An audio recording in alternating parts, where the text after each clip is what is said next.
аз не знам точно какво да ви питам дори. Знаете ли, на много приятели споделих, че ще отида. Каза, Соня е способна да те очерпи. Така по-добре ли? Те говори истината. И аз си благодаря. Град Русе не познава. Не вярвайте на такива сълзли, крокодилски сълзи. Независимо, че аз съм бил баща неуреден, бил съм всякакъв. Аз имам семейство, имам 2 деца. Черешка, благодаря, че ме последва. От 2 брака. От 3 брака са. Добре, хайде тъй да бъде. Добре. От 3 брака. Много по-добре, отколкото ти. Защото ти нито си оженена, нито си разведена. Един буклук си, Свищовски. Един буклук Свищовски. Каза ли ти го, Маршо? Каза ли ти, че си един долен буклук? Майко, че го влезе, искам да го чуя пак, дядо. Един буклук си, Свищовски. Един буклук си, ще направо и ба майката от всякъде, Станислава, Белославски и Тополски. Един буклук Свищовски си. Друго нищо не си. Майко. Минаваме на 3-то ниво. 4 въпроса, 4 искрени отговора, сумата до която стигаше 10 000. Ама обаче, виж ти, мъжът на дъртата нищо ни казва. Станислава, благодаря ти за розичката. Скромно от сърце. 42 човека на гледа, дами и господа. 42, 34. Да. Готова ли си? Да. Въпрос номер 12. Чердейката, благодаря за розичката. 45 човека. Какво става тук? 45 човека ли? Въй, аз да умра, ти да живееш. Направо. На баща си Борислав.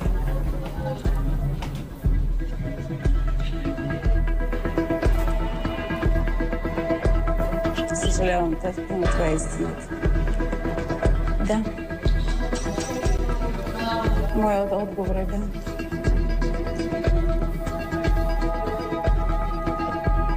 И не знам аз. Цената на истината се казва това предание.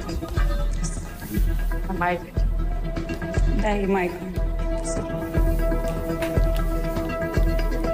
Вашият отговор е... Ще да я видя. Истина, че ми е бяло видя. истина. Нямам думи наистина. Бориславе? Да. Паметта как е сега? Паметта сега, кажи ми как е, моето момче, кажи ми паметта как е. Не задавам въпроса язвително, а питам, просто защото става втори път за едно и също нещо. Истина. И се говори за това, че освен че сте бил Тоня, сте бил и сина си, и съпругата си. Истина. Данчо, права ли е сестра ти? Да. Разкажи ни ти какво си спомняш от тези случки. Нека тя да каже, не искам. Тя е ценна там, за да играе. Нека тя ще отговаря на въпрос. Вярно. Вярно. Вярно.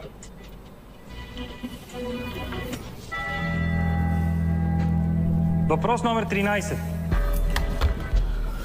Случвало ли ти се някога да бъдеш насилена сексуално от баща си Борислав?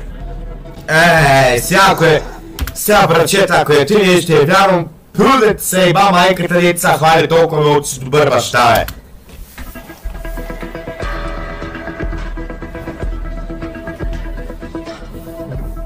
Що пуфтиш сега? Сега що пуфтиш изрод такъв? Единственото насилие, което е упражнявало върху мен, е било с юмруци, шамари, с колан, но не и сексуално. Никога. Сексуално никога не ми е посягало. Никога. Отговор е? Не, категорично не. Люба Вилча. Опа, Миленчо, добър ден! Знаете, че... Знаете 52 човека на гледа, дами и господа, бой! Нито Борислав, нито Димитър. След един много жесток побой, не се спомням преди Миленчо, какво правиш, Миленчо? Германичо моё. колко години последно ме попита. Все пак баща ти посегна ли по сексуално? Казахте не, просто само ме би. Да, но ти си викала, комшиите са те чули, може би те изнасилил. Казах, не, само ме би. Беше душена. Аз бях в болницата и питах Борислав, защо Соня е така силна. Цената на истината. И той пита и дъщеря си. питах и тя вика, не искам да говоря на този въпрос и до сега не ми е казала. Защо? По-спокойна ли сте след като чухте отговора на този въпрос? Да. Но ние още не сме чули дали е истина. Не сме чули дали е отговорила на въпроса с истина. Не зная. Вашият отговор е...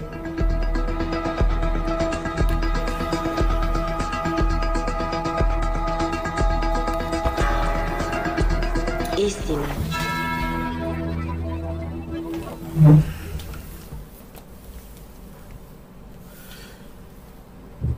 Добър ден, добър ден! Е подобна мисъл през ума. Никога, как така моите рождени деца да минават такава мисъл.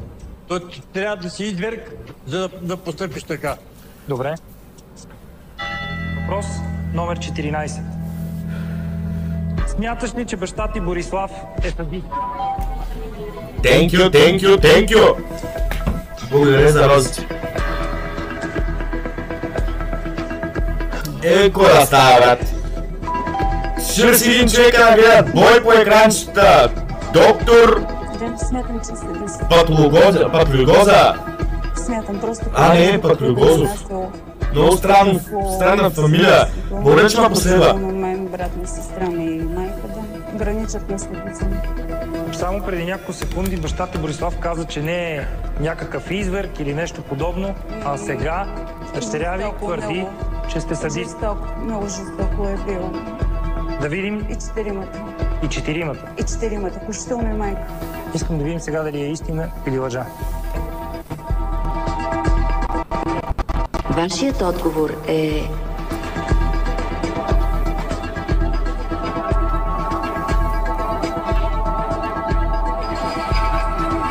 истина.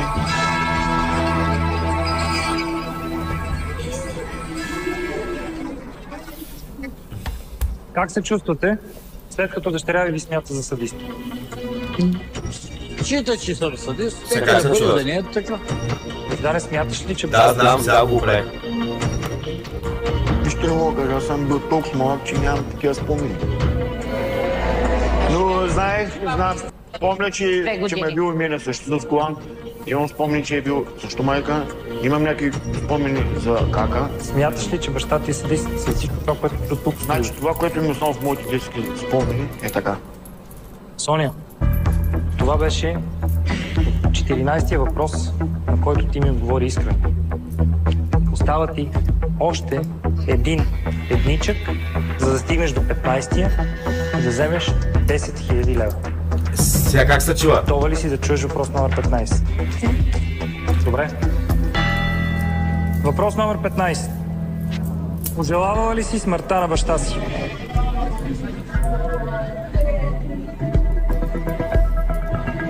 И за него ще кажа. Да видиш.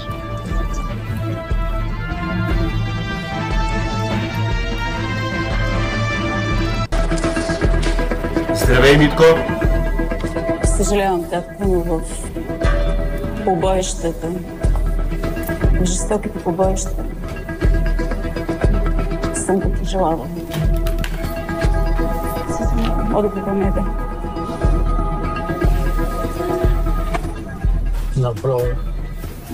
Направо също.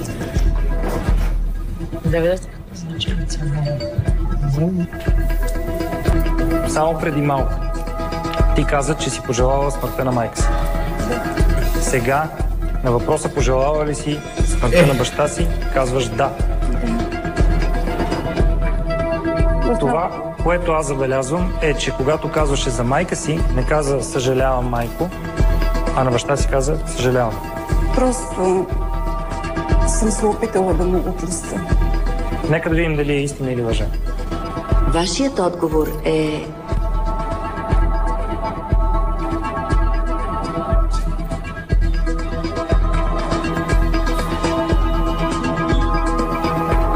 истина.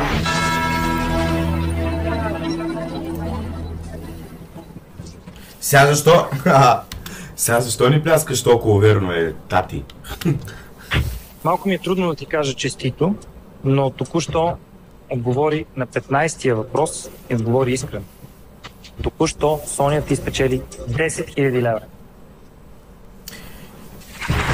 Тъс, дали ще спечели 200 хиляди, а? Искам да се обърна към майка ти Люба.